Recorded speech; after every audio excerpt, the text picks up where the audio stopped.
Yippee-yi-yi, yippee-yi-oh.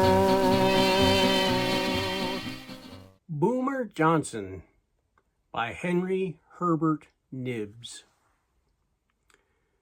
Now, Mr. Boomer Johnson was getting old in spots, but you don't expect a bad man to go wrestling pans and pots. But he done his share of killing, and his draw was getting slow.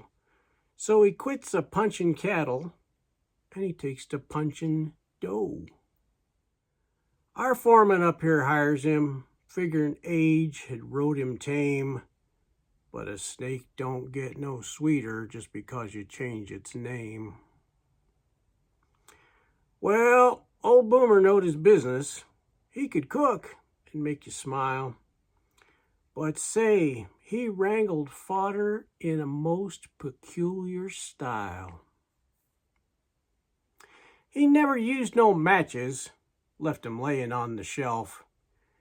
Just some kerosene and cussin', and the kindlin' lit itself. And partner, I'm allowin' it would give a man a jolt to see him stir frijoles with the barrel of his Colt. Now, killin' folks and cookin' ain't so awful far apart. That must have been why Boomer kept a-practicin' his art. With the front side of his pistol, he would cut a pie lid slick, and he'd crimp her with the muzzle for to make the edges stick. He built his doughnuts solid, and it would curl your hair to see him plug a donut as he tossed it in the air. He'd bored the holes plumb center every time the pistol spoke. The cans was full of doughnuts, and the shack was full of smoke.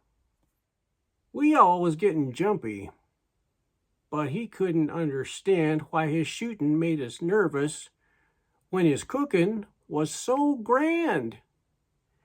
He kept right on performing, and it weren't no big surprise when he took to making tombstones as the covers of his pies. They didn't taste no better, and they didn't taste no worse, but a settin' at the table was like riding in a hearse. You didn't do no talking, and you took just what you got. And we et till we was foundered, just to keep from getting shot.